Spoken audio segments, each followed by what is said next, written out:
Hello, everybody. Welcome to the 11th day of Tips for Successful Living. Welcome to 11th day of Tips for Successful Living.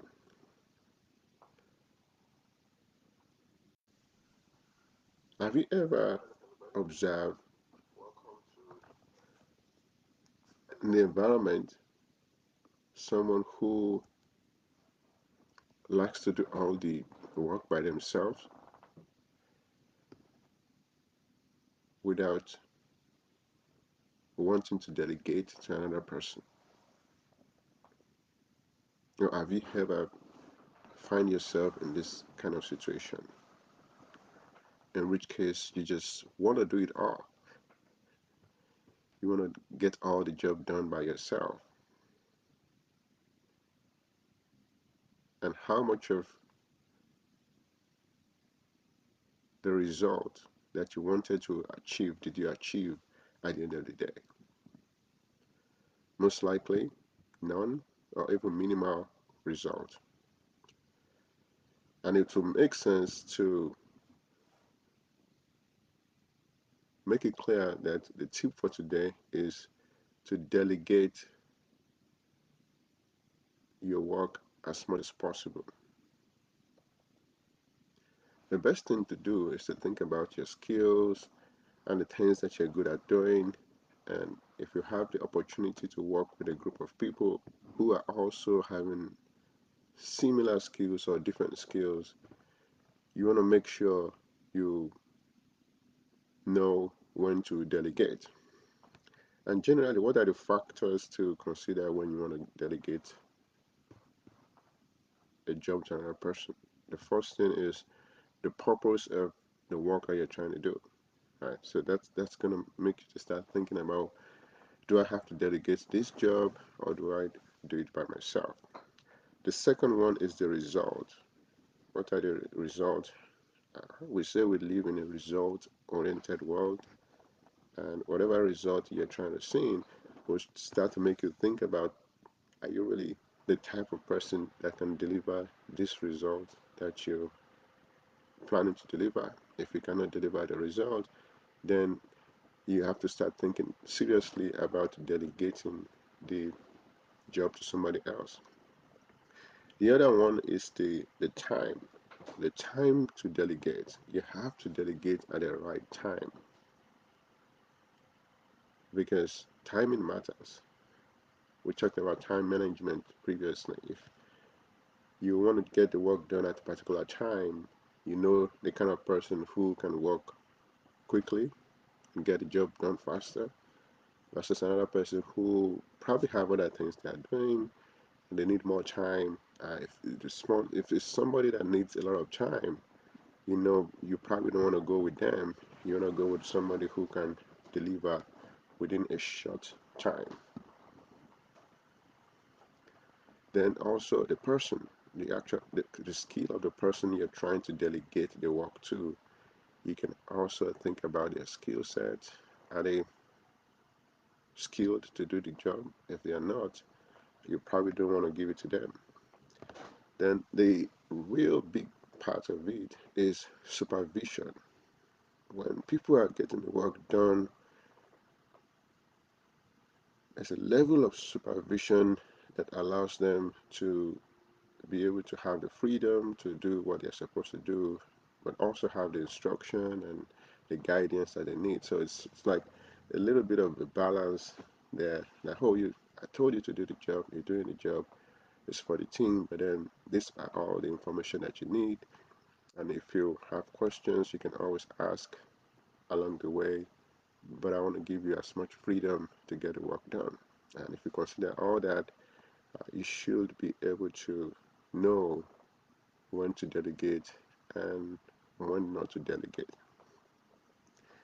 Then the other thing is to talk about the kind of reasons why people don't want to delegate.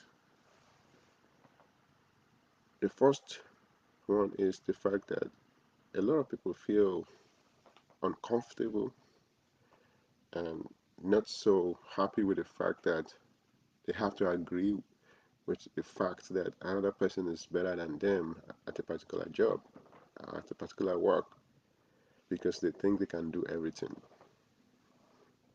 And that's not true. You cannot do everything. You cannot always be good at everything.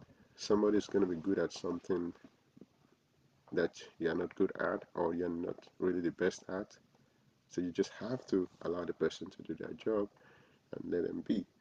The second thing that also prevents people from delegating their work is the cost of delegation. Sometimes you have a situation where you really have to pay somebody that you're giving a job to, and usually business would like to save money. People would like to save money, so you really have to consider how much you're trying to save compared to the risk of having a bad work delivered at the end of the day, and the risk of losing consequent job because of the bad work that was delivered because you're trying to save money for the team or for the business. You know, that should be considered. Another one is other people try to stay away from delegation because they want to take all the credit. They want to be able to say, "Oh, I did that. I did that by myself. I'm self-made." There's so many situations whereby people want to do that. I mean, it's not something that is uncommon, but that doesn't make it something that should be encouraged because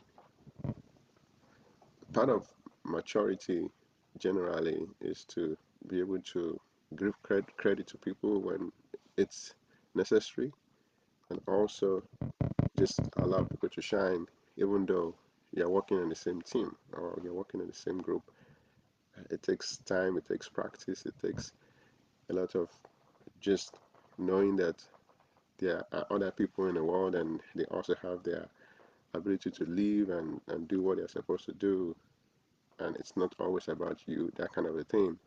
For people to say, well, we're getting this work done, it's okay for somebody to take the credit for doing this even though we are in the same team. And this question came up a few days ago that we were talking about. Somebody asked me which one would I prefer, to be the best player in a very bad team or to be the worst player in a very good team. And I said, I don't mind being the worst player in a very good team. And the person disagreed that they prefer the other situation. And that comes with the fact that the teamwork is very important. You want the team to win, and you can see a lot of people that are not team players. They just want to live for themselves, get all the credits, get all the things they can get. That shows lack of maturity. And we know maturity has very little to do with age and things like that. So it's just important to think about things like this and know that you live in a world that is very different. People have different way of thinking. You just have to engage them. That's why I think that's why people go for interview and they ask that kind of question. If you're gonna be in a job that involves the team winning, that means sometimes you have to step back a little bit and let others be in the front because you want the team to have a sense of cohesiveness, a sense of purpose, such that you can step back to allow that person to be in the front if it's going to allow the team to get the work done and present the work the better way. You don't have to always be the one shining or taking the credit. Another person can take the credit if they have the skill to do so. Another time that I did this was we were a few days ago. We're trying to give a presentation at Deloitte, and I was like, we're trying to pick the person who is going to give the presentation to the group. I really want to do it. I know I have some skill with communication and things like that. But I quickly saw that someone within the group sounds more like a native speaker of the language. It sounds like somebody that can connect with the audience better. Sounds like somebody who will have a better diction than me or any other person. And also the other guy is also from India, which have some accent. Quickly I said, well, I think in order for us to put our best foot forward, it's better to delegate the presentation to this particular person that sounds more like a native speaker than the rest of us so that the team can appear to be the best and put the best foot forward in that kind of situation. And it takes a lot of humility, it takes a lot of thinking, it takes a lot of just knowing that it's the teamwork that will be very important, not the individual trying to shine. And if a lot of people that are working within a team can just understand the power of delegation, the best person for the job within the team should do the job. Not because you think you want to shine, or not because you want to take the credit, or you want to look good. That's not the reason why you should be the person leading or in the front. And another problem is that these things are not taught in the school. I've taught in the college and university before. I've never seen anybody laying too much emphasis on teamwork and allowing people to be able to work in a team. They just expect that, well, when you get out of school, you have the degree. Your common sense should tell you that the best person for the job should do the job. And people say, well, no, I don't care about that. I just want to be the person in the front. I just want to be the person to take the credit. Then the team goes down. Then you wonder, wow, where did you get your degree?